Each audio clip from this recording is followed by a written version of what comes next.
Chris Lee and Gavin Schoenwald of Southeastern 14 here, talking some SEC football today. The season is underway. We've got more games coming.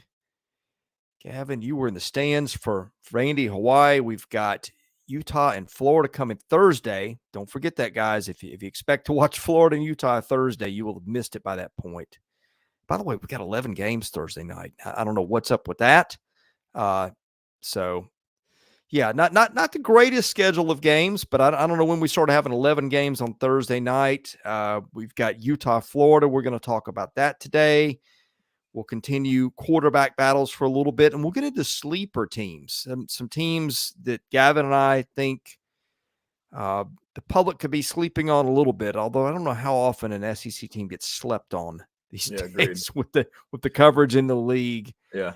But Gavin, let's start in Nashville where we are. Vandy-Hawaii, we were both in attendance for that one on Saturday night. I think I'd sum it up this way. Vanderbilt won a game. It's a game that it might have lost in past years. I would call the effort for what we expected in terms of style probably a D. And I would say the bad was that some of the things that we feared about Vanderbilt came true in terms of potential weaknesses. But before we get into that, let's talk about the things that you saw from Vanderbilt that stood out, and maybe even Hawaii, and the things that you liked on, Saturday night. Yeah, well, let's start with the opposing team. Let's start with Hawaii first before we jump into Vandy.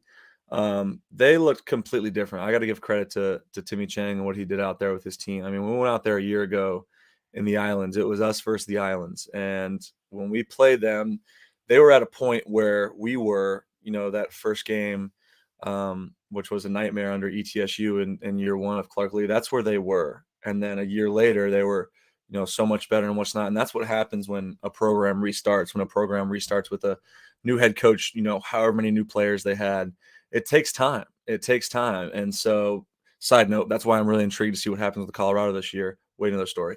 But give credit where it's due, man. He'd had those guys ready to play. I think they had something to play for as well with all the Maui wildfires and whatnot. And they had some passion in their hearts, especially they had some family out there. So, and I was impressed. They moved as a team. They worked as a team. They did some intricate stuff that as a former player, I was in the stands and sitting there watching, whether it's, cadence, motion. I was just really impressed. They looked way, way more complete of a team. So let's flip it over on the other side with Vandy. I think with Vandy, the biggest difference that I noticed is they're a different team personnel-wise. So, for example, last year, we really established ourselves as we're going to run the ball on first down. We're going to get 3 at a minimum and make it 2nd and 7. We may make it 2nd and 1. We may get a first down right away. I was a little surprised at how many times the ball was in the air on first down, whether it was an RPO, whether it was just a simple hitch out and, or a swing. It's a completely different offense, but I gotta, you look across there, and I believe, Chris, you can think this too. This is a huge takeaway of mine from the game. And something Vandy hasn't had in a while, man. They can spread the ball around to a lot of guys and are just as good. You got Will Shepherd out there. Everybody knows about him, but Quincy Skinner making plays, a big 2-point conversion that they had there. Jaden McGowan was electric, especially on that kick return. London Humphreys, true freshman. Logan Kyle on an end around. And so I think they can distribute the ball a little more than last year when it was, either handoff to Ray or pass to Will. We were a little kind of two-dimensional, if you will, but they got a lot of guys involved. But yeah, I think if you're in the Vandy locker room, you're always happy to be 1-0, no doubt, and you definitely rather learn from a win than a loss. But I think that if you talk to anybody in the program, they would all say that there's another level that they can definitely reach, and I think they were expecting to reach that, but that's why they play 11 more games. So thank you for the super chat, Justin Holland. By the way, Blake is not joining us today. He's been in the doctor's this morning. So speedy recovery to our man, Blake. We'll probably go an hour today, but we may not. Depends on how much we end up having to talk about. Yeah, I thought that Vanderbilt in the passing game looked pretty good. I think they've got some weapons there. The running game, I just don't think they've got much of one right now. I think the thing that shocked me, their offensive line play was poor. I did not expect to see that. The defensive line did not get quite the pass rush I thought it might. No, Vanderbilt was playing without its probably top rush end, Adair and Agu, and I'm sure that made a difference. But boy, the back end struggling to cover. I mean, Vanderbilt's corners had a really, really hard time covering last year. And it's not just on the corners there. It is inability to get a pass rush. But I think if you were watching that game hoping to see a much improved pass defense, maybe that's coming, but it certainly was not there Saturday night. I think, man, defense is so much about structure and 11 guys playing the same way. And that may sound like coach speak, and I apologize if that's like somebody rolling their eyes saying that's exactly what a coach would say. Well, it's true. Defense is all about structure and about 11 guys playing together. Offense, you can have, a missed block on the backside of a run, but the guy made a great move and is running towards the other sideline for a 20-yard gain. And so I think it all plays together. I think one thing that Vandy's always been good at, and this goes back to my last year as well, is they can stop the run. They're gap sound. They're guys. They're not necessarily in the backfield getting tons of tackles for losses per game, but man, it gets down to 3rd and 2, 4th and 1. Like, I'm choosing Vandy every time, man. Like, and they've proven that over the years. I think where they get in trouble is when the lack on the pass rush, and then the guy has all day back there to throw like 7-on-7. But I think that comes with time, and so it's about structure, and that's usually what happens in fall camp, is especially when you have now with, offense coordinator Joey Lynch being there for a 3rd year, the offense usually kind of clicks a little quicker than the defense because it's new faces, especially in this transfer portal world, guys trying to learn how to play together with chemistry and whatnot. And so, I wouldn't say, I would say I was a little surprised at it, but at the same time, I did expect the offense to be a little bit further along, but we'll see. They got Alabama A&M next week, and then they got a big one, which I really call a wild card game in Winston-Salem against Wake Forest without Sam Hartman this year. So we'll see what happens there, man. And so they gotta come out and bring it next week. And as you know from this past week, can't take anybody for granted. So come out, bring it next week, and then head into Winston-Salem to really kind of dictate the path of the season, to be honest. Our longtime friend of the show, SEC Football, had a couple of comments there. The offensive line was abysmal. I agree with that. Vanderbilt returned 4 or 5 starters, expected better, 3rd-year starting center. You would have thought that bunch played better. I don't know, Gavin. I don't know if maybe there's always – when you beat a team by 53 points the prior year at their place, and granted, Hawaii was a much different team as the season went on, went to the run and shoot midseason. Or excuse me, yeah, it was the run and shoot. Excuse me, I started to say air raid, but they run the run and shoot. Yep. There are always fair questions to ask about how seriously can you take a team that you beat by 53 points the year before. Mm-hmm. So there's that. But look, here's the difference for Vandy today. I thought, at least on, excuse me, I say today. We're doing this Monday. The game was Saturday night. This is a game that Vanderbilt could have lost in previous years. Yeah. The difference was mistakes. Vanderbilt did not make crucial mistakes. I think it did get penalized 8 times, but turnovers were 2-0. DeRicky Wright had 2 of the biggest plays of the game, had a pick in the end zone, and the pick to seal the game. So that was the thing, that Vanderbilt didn't play well, but it didn't blow it either. I want to ask you something, though, about a couple dynamics from the game. And, oh, by the way, all the reports of disaster about construction and getting in and out completely overblown. That was pretty well run operation. Yes, they had holes in equipment and stuff, but it was neatly stored. It was not an eyesore. So there was that for people wondering. But the rain delay, you don't often see a football game where kickoff is delayed by 1 hour and 41 minutes. Mm-hmm. What is that like as a player? Does that favor a particular team? What are the things that maybe you wouldn't think about where you're in that spot? Because we do not see delayed football games that often. Yeah. And, I think hitting on your first point, you're right. That was, we'd be lying to each other right now if we said there wasn't, some major construction going on in and around the stadium. But I also agree. I mean, that was, I think, if you're really not looking at it, it didn't really bug me at all, to be honest with you. And I don't really think it bugged other people that much either. And so, as a player, I played in Missouri Stadium in 2018 and then 2020 as well. And their end zone was under complete renovation and looked way worse than Vandy's did on Saturday. And so, I think people are just overreacting because maybe it's Vanderbilt or whatever it may be. But, Yeah, I think, you can do as good of a job. Plus the weather. I mean, it was nasty out, to be honest. Thank God that's usually a game Vandy gets in like November when it's like 30 degrees, and then it's especially Yeah. nasty out. But and so anyway, moving towards the rain delay as we're speaking, is that has such an effect on your routine. And so, for example, I was super structured with my game day routine when I played, and so I would be in the hotel the night or the day pregame meal. Really specific. I would have, and I know a lot of guys are the same. And I promise you, if we are, it's the same across this league. And it's armed. I'm at the hotel before the game, pregame meal. It's R&B music. I'm trying to calm myself down because I know I still have 3 or 4 hours till kickoff.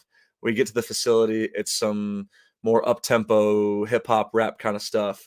And then I was, 3 songs of AC/DC, and then I was ready to go on the field. And so I know that people have the routines, and so when that gets messed up, it definitely messes up the psyche a little bit.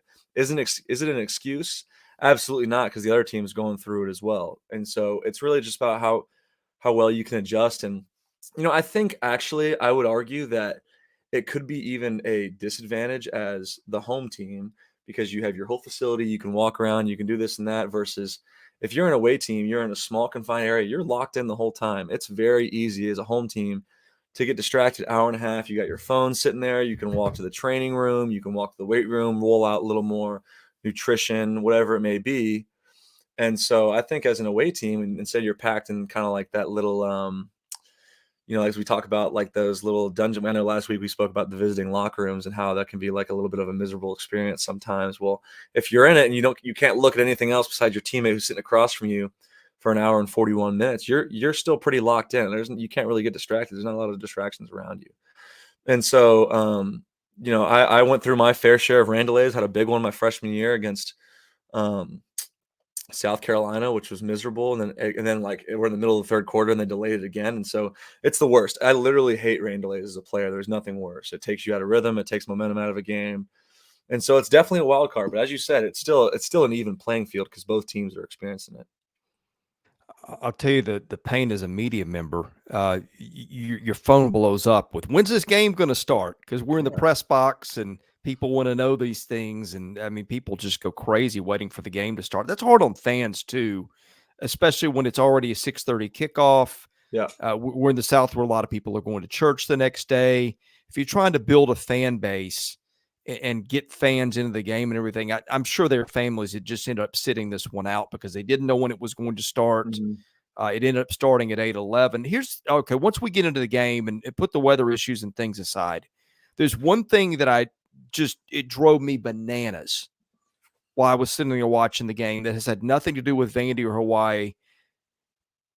Gavin, now, look, some of this was cramps. You had a lot of guys cramping up because it was humid. I'll tell you how humid it was. I walked out of the press conference to my car. It's maybe a third of a mile, and I was sweating by the time I got there. And this was after midnight. That is how humid it was. Even after the rain, it cooled things down. It was a miserable atmosphere, I'm sure, to play. And as a player, you prepare for things. You still saw Division I athletes cramping up left and right in that game. So that's part of it. That did slow the game down. But I was wondering, like, how many plays are we going to see? Because I'm guessing last year you probably saw 130 snaps in your typical game. Yep. With the new clock rules where the clock runs on first down, we saw 116. Now, again, for a point of context, there were not a lot of incomplete passes in this game.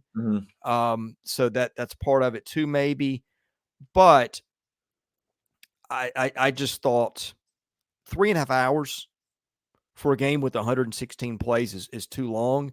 And when I say too long, here's what I mean.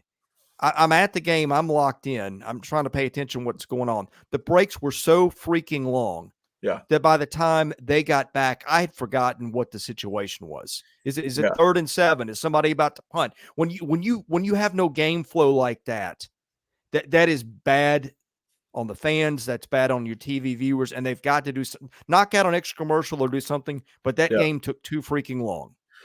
Well, let's be honest here, and this is just the truth. And in my opinion, the sad truth is, college football is an unbelievably lucrative sport, and everything that we're seeing, conference realignment, NIL, transfer portal, it's all about money. And so the And I get it. I understand. I totally understand.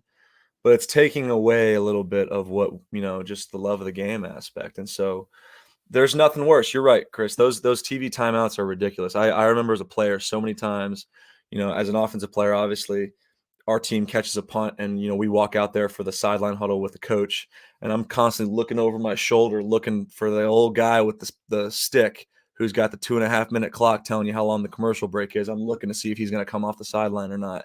And when he does, everybody's like, man, come on, man. And so don't get me wrong. If it were up to the players, no commercials. Let's roll. Absolutely. And that's what's fun. But as we know, that's not the reality of this situation in this sport in today's day and age. And so nothing worse than seeing our old buddy come off the sideline with a 2-minute and 30-second clock, or let alone, I think I literally saw like a 3-minute and 15-second or something. It was long. Some of those breaks were really long. And, I think if college football's goal was to speed up the games with the clock change, I think that they weren't going to, meet in the middle of having fewer commercials, which is really unfortunate, to be honest. Yeah, same length of game time and fewer plays. I don't think Yeah. is what the public had in mind. Yeah. And we'll see what it looks like this week. And that's a 1-game sample size. But I'm sitting there watching it, just going.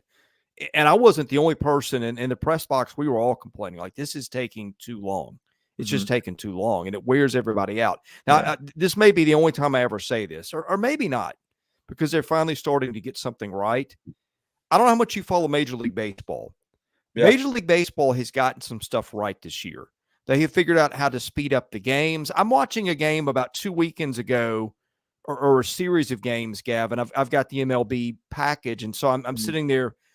They've got their version of Red Zone up, and I'm watching 4 games at once. And I'm noticing something in early August that's like the stands are filled all these games I'm watching.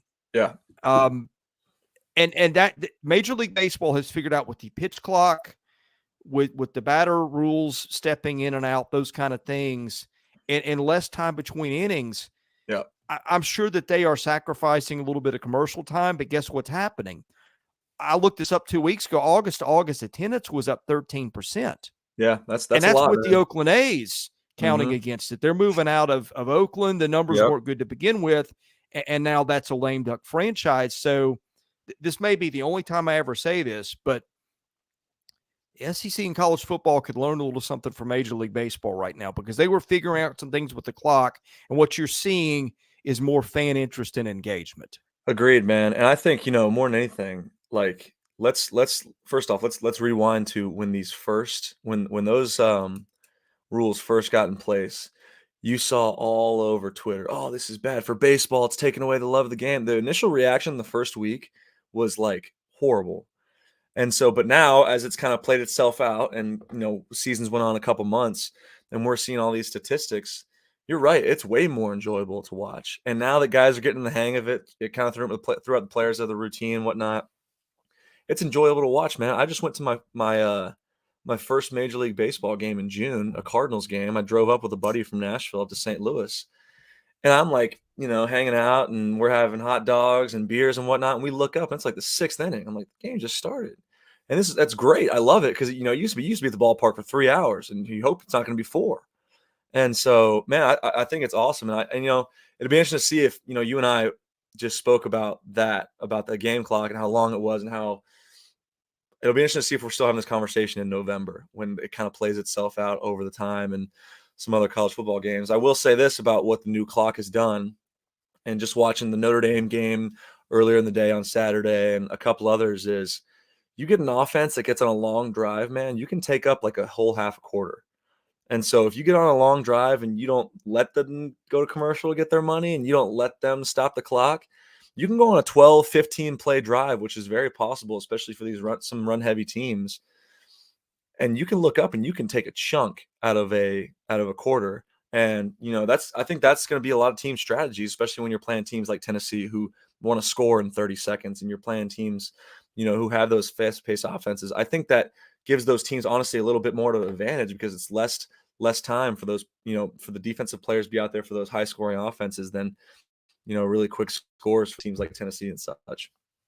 No, that's a good point. I'll be interested to see if that helps the service academies, although it didn't help Navy on Yeah. Saturday. But all right, John and Sam have gotten us. I'm going to jump to our next topic. We're going to talk Florida, Utah, but I think that's a good segue to our next topic today, which is sleeper teams in the SEC. Mm-hmm. Now, let me be clear. I think there was so much attention on the SEC and its teams. It's hard to call anybody a sleeper. It's not like we have a lot of secrets in Mm-hmm. the SEC these days. And so maybe the phrase is teams that are a little bit undervalued. And I'm going to start with mine. And John and Sam, you're the guys that start us off here. I have been going for a while with Missouri as my potential sleeper team for this season because they bring Interesting. back so many freaking guys on defense. You played against them a year Mm-hmm. ago. Yeah, I no, their love defense that is legit. secondary. Their defense is Yeah, legit. It is. It is. Tyron Hopper's Yep. legit. Yep. You can comment because you played against him a year ago, Yeah. but there's not many teams where you can name their starting secondary off the top of your head. Those guys were good a year ago under Blake Baker. They were a ton better than they were the year before. Yep. I thought the progress from 2021 to 22 was enough, and the returnees that they bring back, throw in the shortened game too. Now that there's fewer plays, and Missouri's not going to be an offense that's going to, probably light the record books on fire. Yeah. This is, and I think you can claim this for a lot of teams. And again, I don't think the separation between most teams is huge, but Missouri's a team that when the preseason media ballot came out and Missouri was sixth in the East behind Florida and behind Florida by a good bit in terms of the voting tallies, I was surprised because I would flip that. I would put Missouri at least ahead of Florida and then maybe more. You could debate from there. I agree with you. No, I agree with you there. I think, I don't know. For me, first off, I think it's a reasonable pick. I don't know if Missouri would be my number one sleeper pick, but I can see it, and it wouldn't surprise me if they go on to win 8, 9. I don't want to say 10 games, but 8, 9 games. To be honest with you, going against them last year, our final score, I believe it was like 14-7. Maybe it was 21-14, but it was like a low scoring old school football score game, to be honest with you. And Missouri's offense doesn't need to be Tennessee's offense because their defense is legit. I mean, there was times last year where, well, first off, before the game, watching them on tape, they got dudes, long, athletic defensive ends, corners who can turn their hips and run and hang with anybody. I know for us, we were all about they stifled us in the first half, to be honest with you. Their offense couldn't do anything, and our defense played really well. It was like 7-0 at halftime or something like that. And so I think for Missouri this season, if they can keep that same defensive level of play, that same high level they attained last year, and improve on offense, I think they can be the SEC sleeper team. For me in my pick, I look at teams such as Arkansas, and I say, okay, at some point they're going to get over the hump because they got KJ Jefferson. I think Sam Pittman, people love playing for him. If I think of an Arkansas, if I close my eyes and think of who's going to coach the Arkansas Razorbacks, I think that the person in my mind, the perfect person is Sam Pittman, to be honest with you. And, the boosters love him. The fan base loves him. The players love playing for him. And they've kind of been right there. They've been way better than they were with Coach Morris in the past and whatever it may be. But they gotta just take that next step. And I remember a couple years ago, they were close to do that. And I believe they were undefeated and they rolled into Athens and Georgia killed them. And I'm talking blocked punts for touchdowns. I mean, it wasn't even close. And so that was kind of like a wake-up call that they're not there yet. But if I were to pick one team to be my sleeper in the SEC, it would be Texas A&M and the Aggies. I think they are just as talented as the top cream of the crop in the SEC in terms of talent roster. LSU, Alabama, they got the guys. And so we all know it's just if Jimbo can put it together or not. And so now he brings a little bit of I would say a wild card in Bobby Petrino to College Station. And I know we spoke a few shows ago. I'm really interested to see what that offensive dynamic looks like between those two guys. And so, I think that they're a team that a complete coaching staff overhaul. Jimbo is still the head guy, but the talent is there. It really is. And so I'm interested to see what happens because it can either fall apart real quick or, man, they can surge and really gain some momentum. If they win a big one in the West between LSU and Alabama, they could really get going. Okay, longtime friend of the show, Donovan, checks in with people are sleeping on Auburn, and I can certainly make the case for that. Now, again, I have some questions about the talent, and look, I say that because sometimes bad coaching and dysfunction can make the talent look worse than it is. We've seen that before. Sure. You see teams that you just don't think are very good. They bring in the right coach. All of a sudden, everybody looks better than we thought. And look, if anybody has got a case for saying I can turn around a team in a hurry, it's Hugh Freeze after what he did at Ole Miss and after the success that he had against Liberty, or excuse me, at Liberty. Yeah, I agree with you.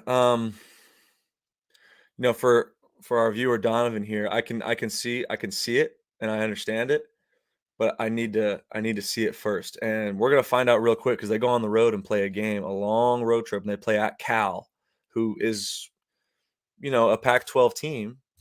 And so we'll see what happens. A long road trip. They're playing at Cal, kind of like the first Power 5 test, if you will, of the Hugh Freeze era. And so I'm really interested to see where they come out of that game, because I think, whether they win or lose, we're going to get a little bit more of a direction of where they're going to go when conference play starts. So, I think Auburn's got it. Peyton Thorne was, I would say solid player at Michigan State.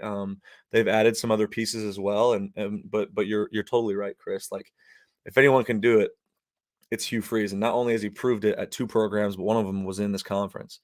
And so I'm interested to see where Auburn will be towards the end of the year and as the year kind of flows on. But I think we'll find out with Auburn real quick, to be honest with you. And it starts with that road game where they're traveling, however many miles out to Berkeley, California. Yeah, and you were too young to remember this. I've said this on the show before, so apologies to people hearing me say it for the second time. But I remember how bad Ole Miss was. Yeah. When Hugh Freeze took over. You were a kid, but you might remember watching. You grew up in this area. Mm-hmm. So I just, that was, and again, that was part of the dysfunction thing. Like, there was a lot of dysfunction under that previous staff, and maybe some guys mailing it in, which made that situation look worse than it was.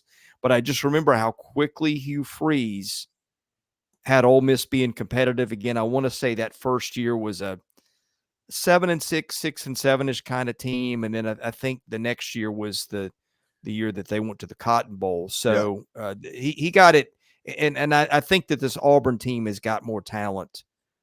Even though it is not classic Auburn talent, I think it's got more talent than certainly what Hugh Freeze took over at Ole Miss in, what was it, 2011, I think? Yeah, and I've said this on previous shows with you as well, Chris. Man, I got nothing but good things to say about Hugh Freeze. I remember when he was recruiting me at Ole Miss, and he literally delayed his flight. He met with me on Good Friday in Oxford, Mississippi, delayed his flight to go see his family for Easter weekend, and observed a practice there as well, and a couple other visits I have, and putting his arm around players, and you can tell a real stand-up guy. And so I really do, what happened, how it ended there in Oxford is kind of unfortunate, but I have a buddy who played with him at Liberty as well, and I know a lot of guys who play for him and like really stand by him and still talk to him to this day. And so, and that's rare in college football, especially when, it's all kind of like a player, with the transfer portal and whatnot. The relationship piece of coaching with players is falling off, I think, a little bit in the sport. But I think Hugh Freeze is at the top when it comes to that. So I'm really, really interested to see, where they end up. And let's be honest, Auburn's going to be good eventually. They will.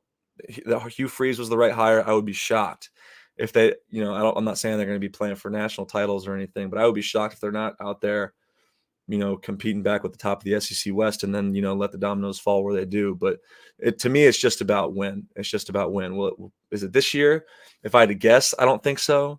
Is it next year? Maybe so. Is it the third year?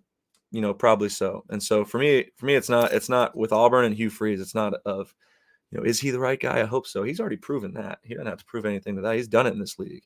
To me, it's about how fast he can get it around.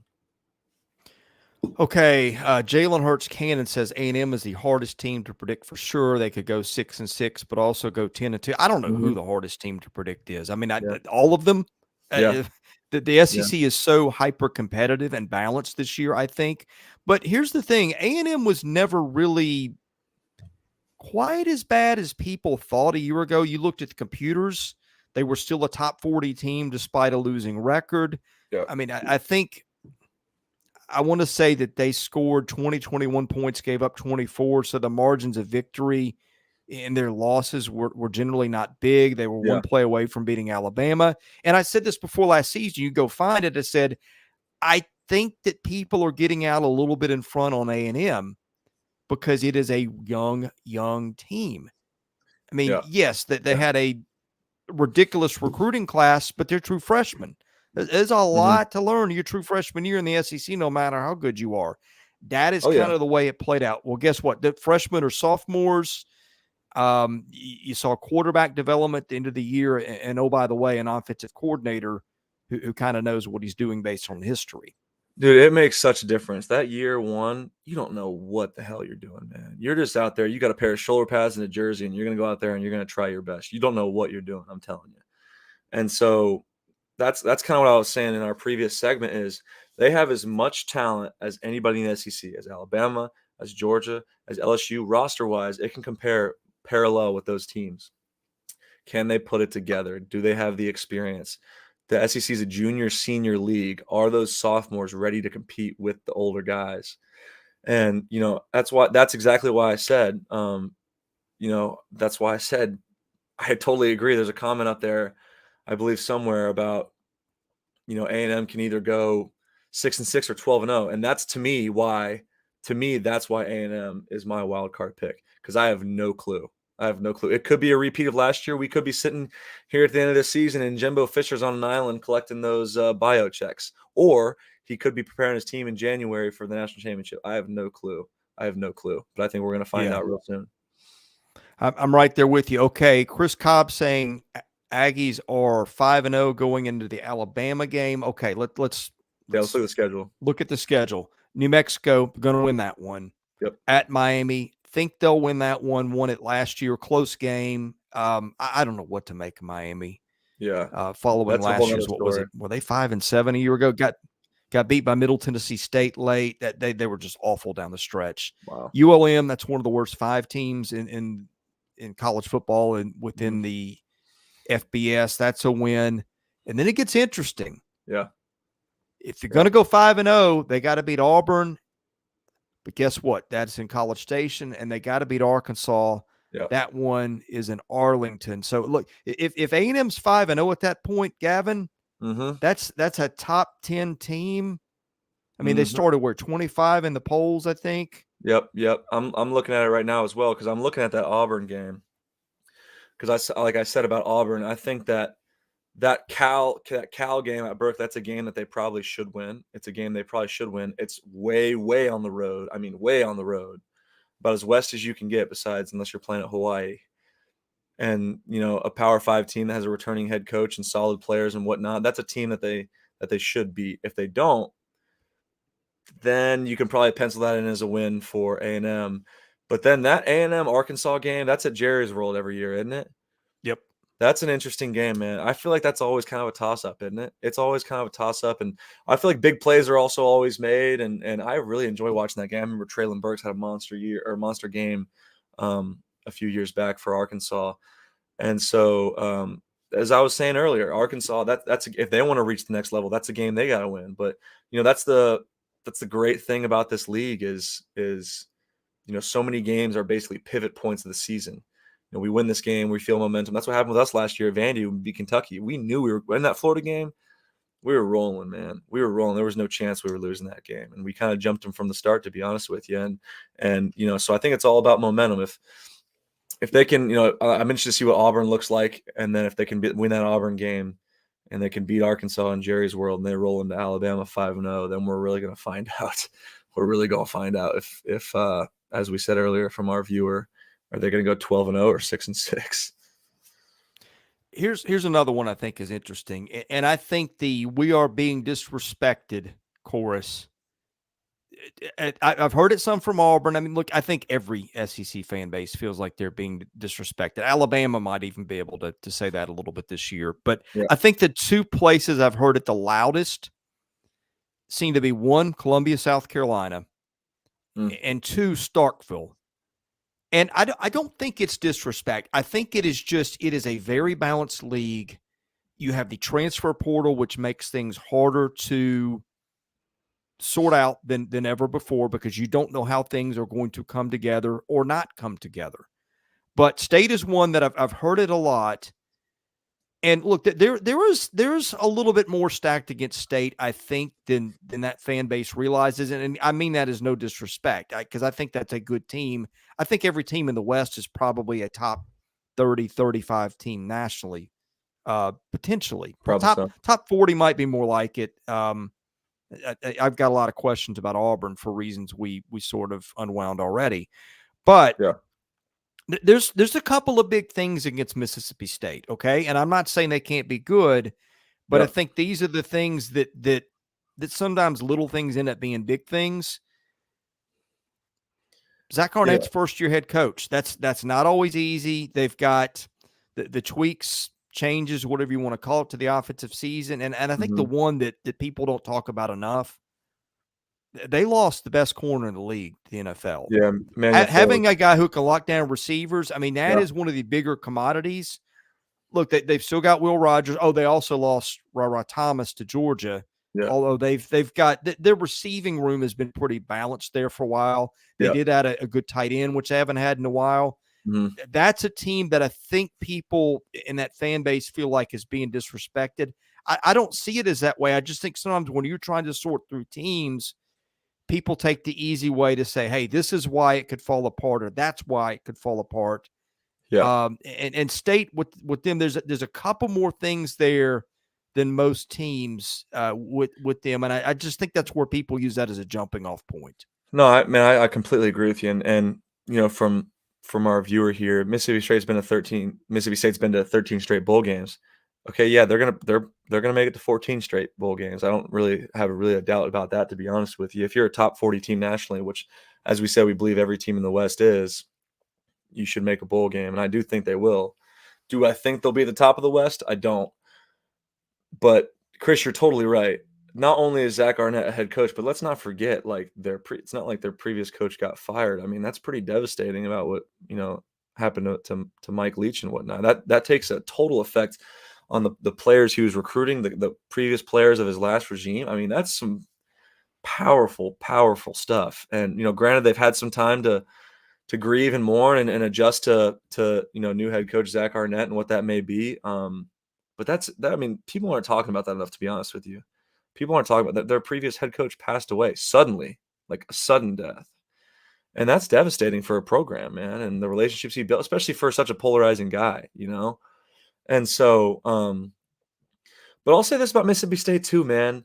They have, they're, as we see, 13 straight bowl games.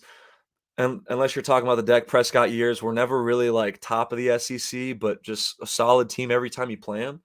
But holy smokes, man, they can produce some NFL talent.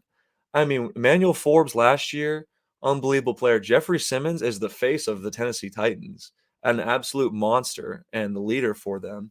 Montez Sweat, I mean, not only do they produce NFL players, but like really, really good NFL talent. And so, they got the guys down there. I don't know what they do or what they feed them down there or whatnot, but man, they developed the heck out of their guys. And so I'm interested to see if Arnett can keep that going and, utilize his weapons. I'm interested to see what they do with Mike Wright this year. He's way too talented to be on the sideline. Will Rogers is way too good not to be taking every snap either, to be honest with you. And so I'm interested to see where they use Mike. Is it a wildcat thing? Is it a goal line thing? Is it some with receiver? I mean, the guy can absolutely fly, and that talent and speed is too good to be on the sideline. So hopefully they can get creative enough, to use him. And so, to summarize, is Mississippi State being disrespected? Okay, well, I guess it depends on what your standards are or expectations for their season. I really do believe they'll make a bowl game. I'll be surprised if that streak snaps, but I don't expect them to be up there with Alabama and LSU in the West. Is South Carolina being disrespected? Because I feel like we hear that a lot. Man, that's a tough one for me because I need to see. South Carolina was two different teams last year. They were a different team at the beginning of the year, and then at the end of the year, they were playing like a top 10 team. And so, can they sustain that high level of play early in the year all the way through the end? And if they can, we could see a big upset. We could see him beat Tennessee again. That game's in Knoxville and will be a rowdy one. Absolutely. Especially after last year. Can they find a way to beat Georgia? I think just a couple years they did it in the hedges, didn't they? I believe so. And so I'm interested to see what, that looks like for them. Can they sustain that highest level of play? It all depends on Rattler, man. It all depends on Rattler. Is he going to be playing at that high level? And when he is, he's really good. They got a great player in Juice Wells, who's dynamic. He's got to get healthy though. Can they be good enough on the back end? I feel like South Carolina is kind of always, even back to the Muschamp days and the early Beamer days as well. They've always kind of had the hog molly defensive linemen. Honestly, they have, but they haven't been the most productive and game wrecking guys like you see in other teams in this conference. And so, can they sustain? Can Rattler play at that high level? When he does, I think the team plays better and they feed off his energy. But as we all know in this game, it's all about the big ones. Can you find a way to beat Georgia? Can you find a way to beat Tennessee? Oh yeah, and by the way, they're going to play a top 5 team in Clemson at the end of the year too. And so, to me, they got the guys. They've proven it last year, but can they prove it over time? And that needs to start in week 1. Yeah, I literally feel like we could Yeah. have this talk with all 14 teams. Yeah. There's a Kentucky discussion here to be had too, but I feel like I want to save that maybe for another day this week. I'm telling you what, Saturday will not come fast enough, and even then, it won't be complete relief because some of these games are absolute garbage. But it's a chance to see a team. I mean, you just joined us last week, so you haven't been through the whole recycle the same talking points and talk about them for different audiences thing that happens from June through until they kick it off. But that's where we are. And speaking of kick it off, Thursday night in Utah, Florida and Utah in a game where the spread has jumped around all over the place. Utah may have sort of fueled the fire by putting Cam Rising back as its number 1 quarterback on the depth chart. Now, that's to me, that is I believe it when I see it. Yeah. Of course, your old offensive coordinator, Andy Ludwig, man. Yep, is out there, is the coach in Utah. I'm very much looking forward to seeing that one. Now, I was talking to a buddy of mine who covers Utah for a while this morning, and there's some things I can't get into that I want out of respect to privacy. He said, here's just some things to know, but this is just between me and you. But one thing that was sort of an overriding discussion point during all of it is the thought, okay, even where Utah is banged up, that's a team that feels like it's got a lot of depth to compensate and is pretty confident about where that season is going to be headed. Yeah, I think so as well, man. Like, I think that Utah, I mean, let's give credit to Kyle Whittingham and his people over there, man. I mean, they've created, you think of and I know it's changing, but you think of kind of like the historical Pac-12. You were thinking of teams like USC, Oregon, Washington when they're playing well. I mean, Utah's had kind of a surge recently and been a little bit of a sleeper team. They beat USC last year, kind of ruined their college football playoff hopes. Man, I think Utah is going to win that game. I really do. And the reason I think is because you have established head coach, established offense. They have playmakers on offense. Is Cam Rising healthy? That's a great question. Is he healthy enough to play? Is he healthy enough to be, not only that, but take hits and stay in the game? Because he's a heck of a player for them, a heck of a player. And they've been able to pop out some NFL talent as well. I believe they had a corner last year taking the top 100 of the draft. Obviously, Dalton Kincaid was a first-round pick to Buffalo, and now they got another tight end who's projected to be the award winner this next year. And so they got the talent. I would say, right up there, maybe a little bit below Florida, but they have everything Florida does not have in terms of team establishment, identity establishment. I just think Florida's still in a little bit of a who are we phase, to be honest with you. And I'm telling you, and I we talked about this earlier in the week, and there were some comments about people transferring at the end of the year. Man, that bowl game was really telling to me. It was really telling to me. They played Oregon State, who Utah is way better than Oregon State. And they got smoked. I think they got shut out. I believe they did. 30-3, I think. Okay, 30-3. From Okay. that's from memory. Don't Yeah. write that in Yeah. stone. But Okay. And those bowl practices, they're a little bit lonely. You're no one's on campus. It's December. I'm sure it's not that cold in Gainesville, but still, like, no one's out there.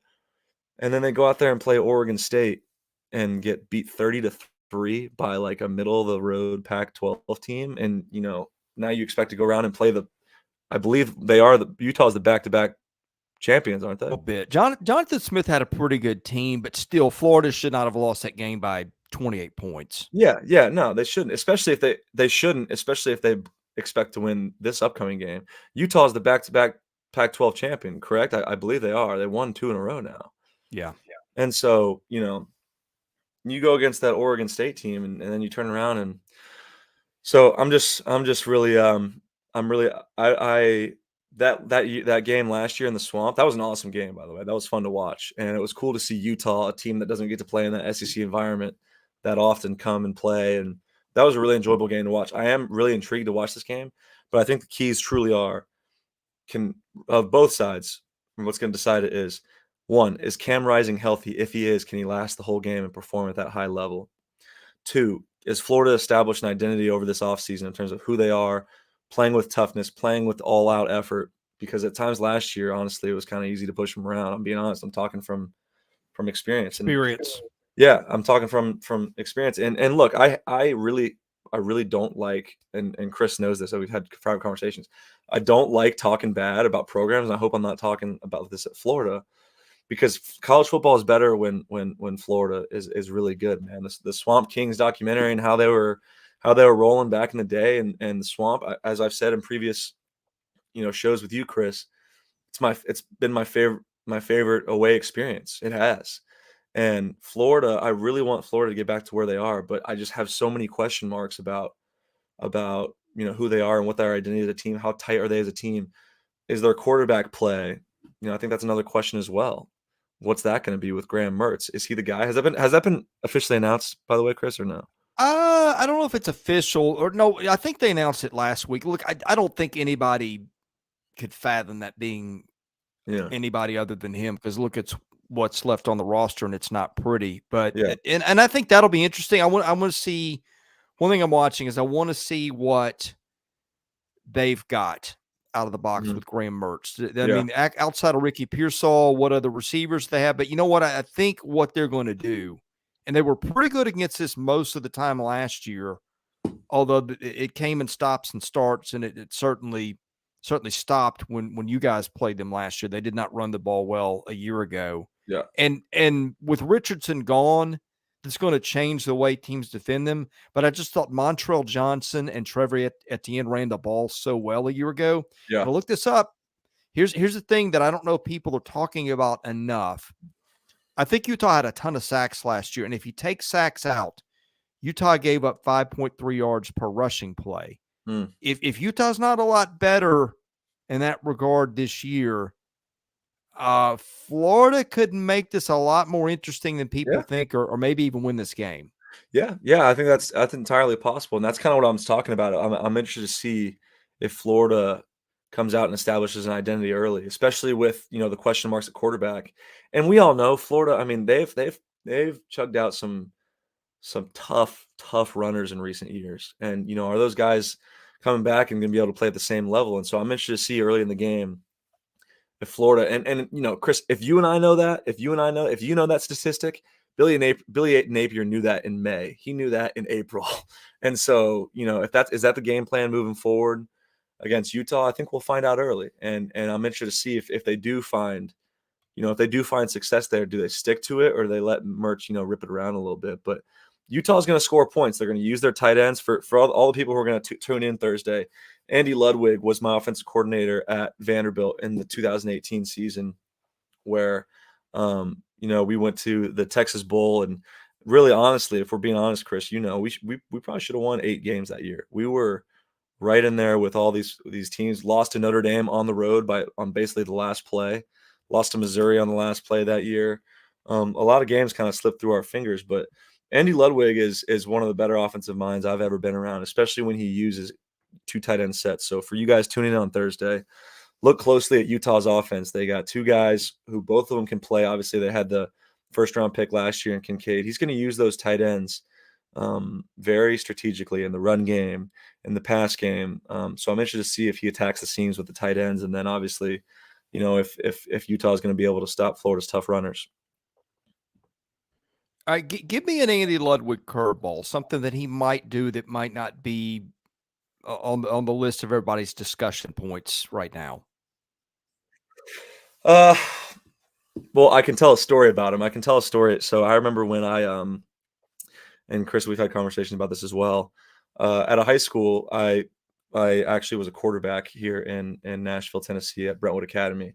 But I was getting recruited by various schools to play tight end because I was 6'4", 225, but was never really a natural thrower. But was a big body, and I feel like I played physical. So all these schools were recruiting me at tight end, and I actually was originally going to play at South Carolina for at the time it was Bobby Bentley, and Pat Washington was the tight ends coach there under Muschamp's regime. And Ludwig called me on the night on June 14th. I remember it called me on June 14th and said, "Hey, we just had a tight end commit. Just want to let you know because we're only taking two guys. You're our next guy on the list, but if someone else commits, we're going to honor that," which is common in recruiting across the college football landscape. And so I was like, "Okay, thanks for letting me know." And basically was up till 3 a.m. thinking about what I'm going to do, and had a change of heart and decided to stay home at Vandy. And so I'll never forget, but I was so nervous that somebody was going to call and, take that second tight end spot. I called Coach Ludwig at 5:15 in the morning, and he answers the phone after 2 rings, and he goes, "Hello?" And I said, "Hey, Coach, sorry, did I wake you?" He said, "No, I've been up here in the film room for 2 hours." And so he was watching tape. He says, "I'm in here 3 meals a day doing all this." The guys, people throw around football junkie a little too much. The guy ate 3 meals a day. And there was a permanent indention in that, front seat of the offensive football film room that he was sitting there for hours and hours and hours. And so I guarantee you over this offseason, Lud has looked at this Florida defense, looked at maybe every game of whoever the defensive coordinator is at Florida and his tendencies and how they like to play 12 personnel, because Utah is going to play a lot of 12 personnel, which is 1 back, 2 tight ends. And so they'll be ready. Utah's offense will be ready, and they will score points. I'd be surprised if they didn't. But like you said, Chris, defensively, can they stop Florida's tough runners? And then we'll see what happens with Graham Mertz, I guess.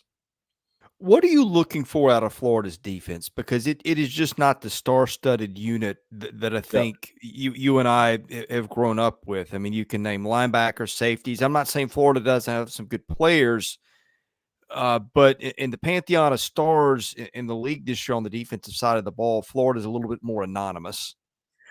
Well, I think historically, and I say historically, but I'm talking the 5 years that I played at Vandy, Florida has been the fastest team in the SEC. Speed. The high school recruiting in Florida, they're able to get speed at their pleasure. In the back end, even guys, Vontrell Miller was a star linebacker for him last year, and that dude could absolutely fly. I remember that was a big game plan for us, heading into last year. But you're right. There's not big names. Not saying that people can't have a big year and come on and make a name for themselves on this team, but I think it's kind of a clean slate for Florida's defense of, who's kind of going to show up and make plays for them. Do they have the Jimmies and Joes, as people say, as they've had in years past, especially in the back end? Florida's never had to worry about corner. They've never had to worry about safety because there's 30 of them in their backyard. But do they have the guys on the line? Do they have the guys in the box in the front 7 to be able to put pressure on the quarterback and make Rising and, Utah's offensive line, cave a little bit? Can that happen? I'm really interested. That's a great point. Something I haven't thought about a bunch is can they put the pressure on and kind of the difference of speed and power that the SEC claims to be over a perennial Pac-12 team. I want to ask you about one guy in particular on Florida's defense because you don't see this a lot. Okay. Desmond Watson. I think they're listing him at 415 this year. Okay. I think he's been bigger than that before. That's not something you see a lot. How do you game plan for that? So let me say this about Big Dez, as they call him over there in Gainesville. Man, he you see him on TV and you're like, oh man, that's a big guy. Holy smokes. And, Sports Center's putting out and whatnot. You see this dude in person, you see this guy run on the field. And not only that, but he's however tall and however many pounds. But then he's got the shoulder pads on and he's got I don't even know if his what size pant. I have no clue. They're probably custom made. But this dude is an absolute anomaly to see in person. And so, if anyone here is attending a Florida game this year, look for Big Dez because it's unbelievable how big this guy is. And the question with him is to kind of take that next step as a player is, can he run? Can he run? Is he in shape enough?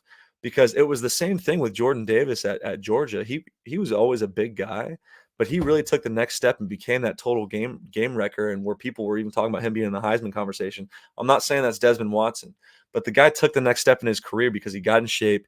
He was able to run, chase down guys, and played with all-out effort. Desmond Watson there's not like any other player in college football like him. But, where he hurts is he comes in for 2 plays and he's got to go sit out for 4. Can he be out there constantly and kind of, plug those holes up front? Because, man, like, you can't move the guy. You can't. So if a team wants to run in the A gaps, just put him in the A gap. Just tell him, hey, stand up and hold your ground. But can he take the next step as a player, as individual development, and be able to run kind of like Jordan Davis did at Georgia a few years back?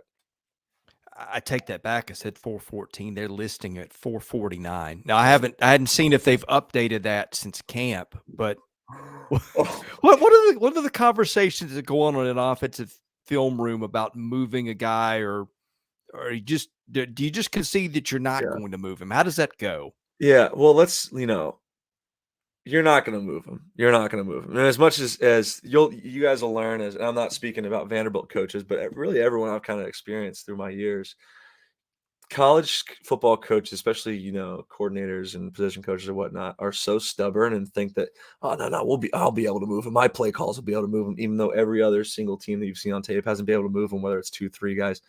But at the same time, it's pretty obvious. Like I told you, you kind of want to stay away from him because you're not going to be able to move him.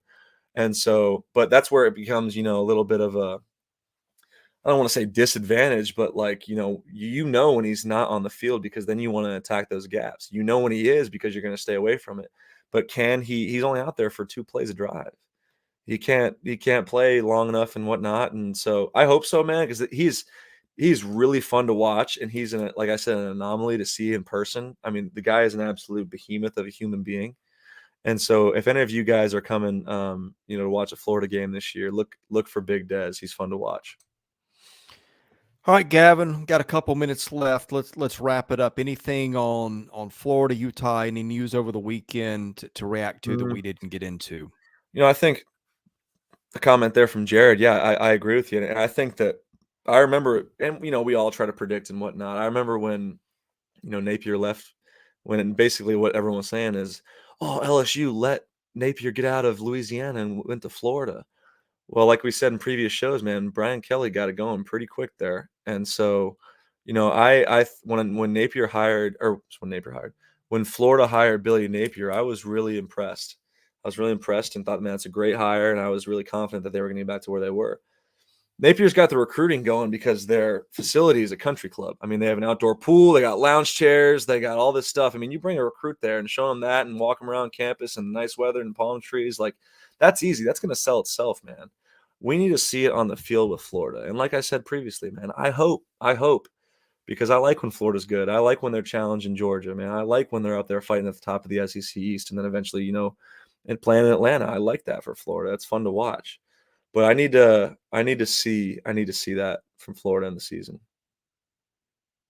Yeah, I think Ted Conley nailed it here. I think there was, as much as LSU was down, I still think the guys that were left, even though we're only like about 40 of them, were more talented than the ones that Napier got. But by the way, as we wrap it up, reminder, that game is Thursday night. We said it earlier in the show. I think it's the time that I've got written down here is 7, and I think that's Central. I'm pretty sure that's Central. So there's 11 games. If you missed this earlier, 11 games involving FBS teams on Thursday night. I don't. Do you ever remember 11 Thursday night games? I don't. I do remember this weekend being a big thing because, like, I remember, there's games throughout the whole weekend. I believe there's even some games on Sunday, and there's games on Monday as well, isn't there? I believe. And so LSU and Florida State Sunday. That's right. I'm not sure about Monday, but yes. Okay. But I just said Monday because I think I remember a few years back when Texas hosted Notre Dame, and remember people claimed Texas is back, folks. I think that was a Monday night game. But anyway, I remember Labor Day weekend being, a big, basically college football kickoff. But yeah, 11 games on a Thursday night. I mean, I'm not complaining. That's a lot. I'm not sure they're all going to be marquee matchups, but like for all the college football junkies, man, out there, eat it up because we're back. Yeah, I'm going to be very interested to watch that game to see what Florida's got and how it's gotten better or not gotten better in Billy Napier in year 2. Mm-hmm. There's been a lot of confidence down there. It seems like that they are going to be a better team, so we'll wait and see. I just don't think you know. I mean, because reports out of all 14 camps have been positive for the most part. You just don't know until they play. Yeah, that's it, man. And like we said this earlier as well. I think it was last week's show. We talked about, somebody's going to get let down this year. Every team has high expectations this year and feels good about their team. Truth is, only one team can win each week, and so I think teams are going to look at their record at the end of the year, a couple teams, and be a little bit let down. But that's the glory of college football. That's what we love: the good, bad, and the ugly. So, but I'm excited, man. I've never experienced this game as a civilian, to be honest, and kind of removed from the game. I've always been watching from a hotel room or on a flight home on the back of the Delta seats on road games. So I'm excited to sit back and kind of watch some games as a not a conflict of interest. All right, we go about an hour on these every day. So our man Jalen Hurts Cannon has brought up a good question. Maybe we'll table that to Thursday. Off the limb outdoors says Napier walked into a mess. Yeah, it kind of was. Yeah. So he points out Josh Heupel's year 2 went a lot differently. We'll see what that looks like. We'll be back. We are doing this live every day, 11 to noon Central. So be sure and tune in. We got a lot of games coming up this weekend that we can discuss. Not all of them good. Most of them not good, to be honest with you. But football is back, and thank God for that. All right, Blake Lovell was out today. Hopefully he's back tomorrow. If nothing else, it'll be Gavin and I back to do this. So in any case, let's end with some life's advice from our buddy at SEC Football. Don't plan any weddings till December. Yeah, that might be a good recipe for sanity. So in any case, that's the goal. That's the golden rule. That's the golden rule. If you live in the South, don't you make me come to a wedding when there's a college football game I should be watching or be at for sure, because I will. Yeah, that creates some tension. All right, for Gavin Schoenwald, I'm Chris Lee of Southeastern 14.